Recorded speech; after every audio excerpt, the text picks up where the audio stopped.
Thank you very much for joining us once again. Welcome back.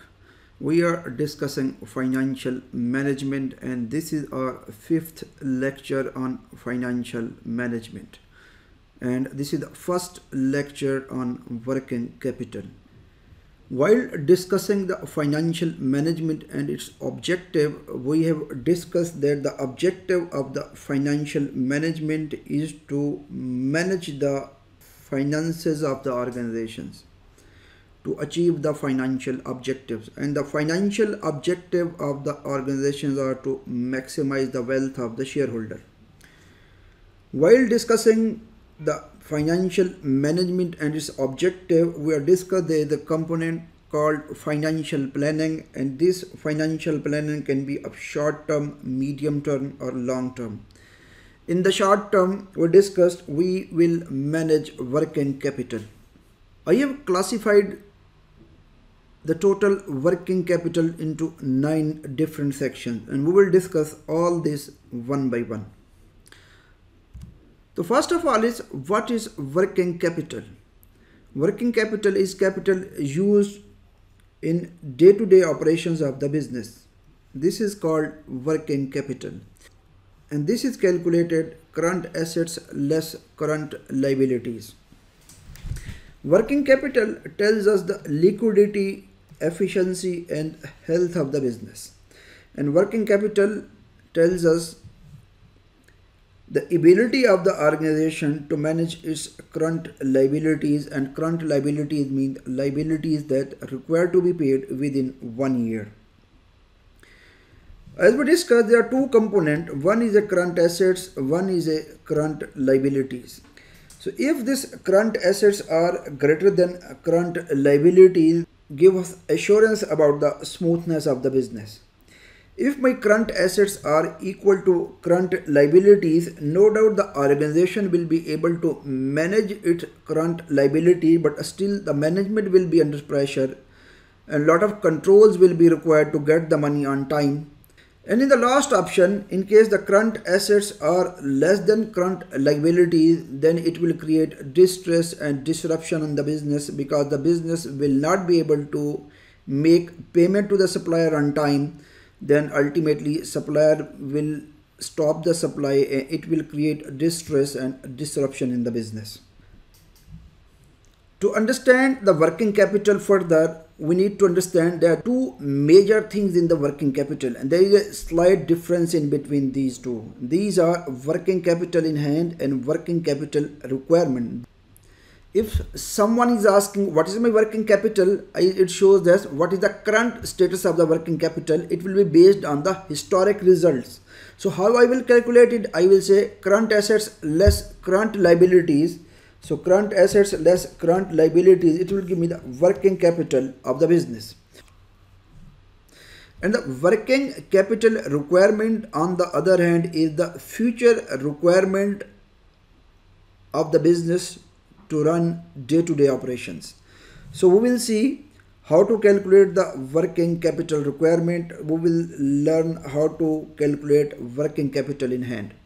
We are starting our discussion with small illustrations. It will be quite helpful for us to understand what is working capital, what is the working capital requirement, and how working capital works. Thinking like, Barry, I got an order from the customer, and the value of the order is 120 on monthly basis. Means Barry got an order from the market, and Barry is required to supply goods of $120 on monthly basis, and the payment term with the customers are 2 months. Means whatever is being supplied in the month of Jan, Barry will be able to get this amount in the month of March, and so on. So in the first 2 months, Barry will make a supply, but Barry will not get any money from the customer. So I can say this 120 will be blocked in the month of Jan, 120 will be blocked in the month of Feb. In the month of March, Barry's sales will be equal to Barry's collection, and Barry will not be required to invest further, and this cycle will continue. To fund this 120 sales, there are 2 possibilities, that Barry can go and get the goods from the market on cash, or Barry can find a supplier who will be ready to supply on credit terms. So Barry has found one supplier, and this supplier is ready to supply, and Barry has identified that he can purchase the goods at 100 and he can sell the goods at 120, and we are ignoring all other cost, transportation, storage, all these costs. So Barry will get the goods from supplier. Whatever he is getting in the month of Jan, it will be supplied in the same month to the customer. Feb will be supplied in the same month to the customer. In the same way, March will be supplied. Barry will pay after 2 months to the supplier. In the first month, Barry is enjoying a credit of 100. Second month, Barry is enjoying a credit of 100. And in the third month, Barry's purchases will be equal to Barry's payment. So it will not have any impact on the net payables. So Barry will stop enjoying further credit from the supplier. But Barry has enjoyed a credit here for the first 2 months of the supplier, and Barry's customers are enjoying credit here for the first 2 months. So if I'm asking what is the working capital requirement of Barry, I didn't think so there is any requirement for the working capital for the Barry to run this business. The reason is Barry is not liable to pay in the first month. Barry is not liable to pay in the second month to the supplier. In the third month, Barry will get 120 and Barry will pay 100 to the supplier. So Barry will have 20 dirham extra, April 20 dirham extra, and May 20 dirham extra in the first 2 months. Barry will not be required to pay. So I can say Barry can run this business without any working capital requirement, based upon the assumption that there is no transportation cost. For the time being, we are assuming like this. So what is my working capital in hand? This is current assets less current liabilities. Barry's current assets are 120 in the month of Jan and current liabilities are 100.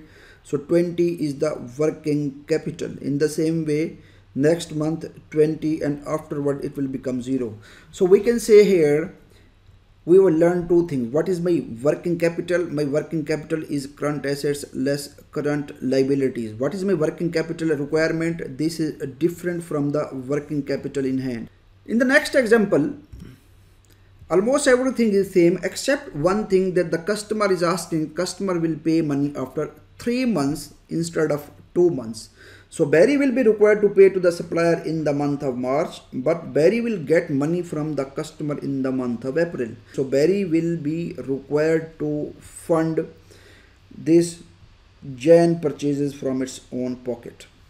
So if I'm asking what is my working capital requirement, I can say 0 in the Jan and Feb, but it will be 100 in the month of March, and Barry will have a surplus in the month of April and May.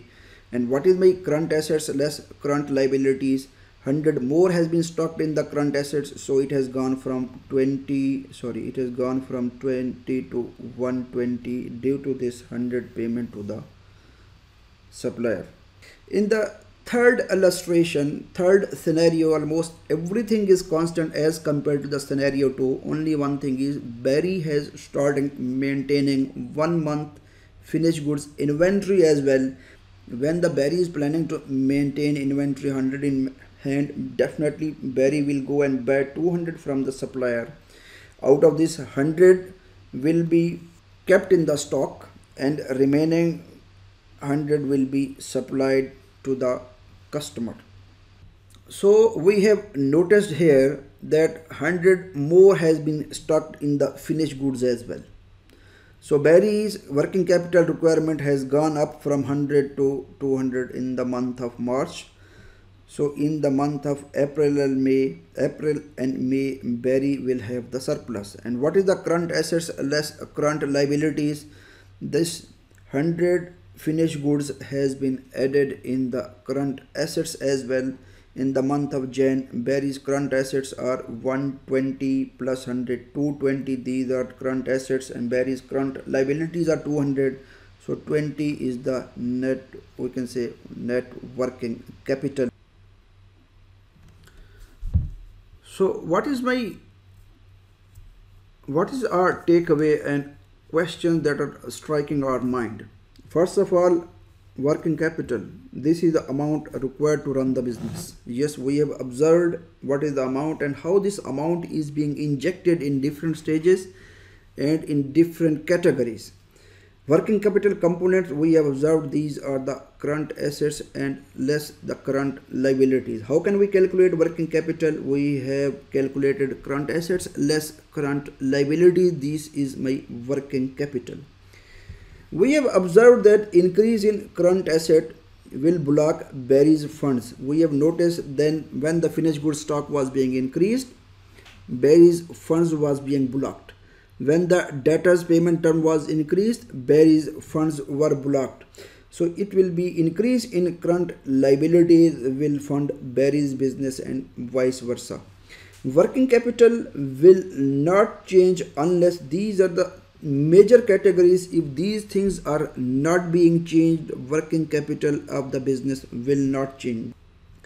Some amount of working capital will be fixed capital and some amount will keep fluctuating. We will discuss in detail in our coming lecture. We have noticed that if current assets are greater than current liabilities, Barry was operating very smoothly and there is no problem. In case current assets are less than current liability, then Barry will not be able to make payment to the suppliers on time. It will create distress. Barry will be required to maintain the optimum level of working capital.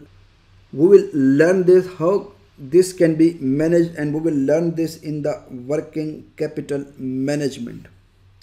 One more thing will be striking your mind. It will be when Barry's cash will be out, when Barry's cash will be in. The difference in between out and in, this is called my working capital cycle, and every businessman will try its best to minimize the working capital cycle. So we will learn what is working capital cycle and how can this working capital cycle be reduced. And thank you very much for joining us.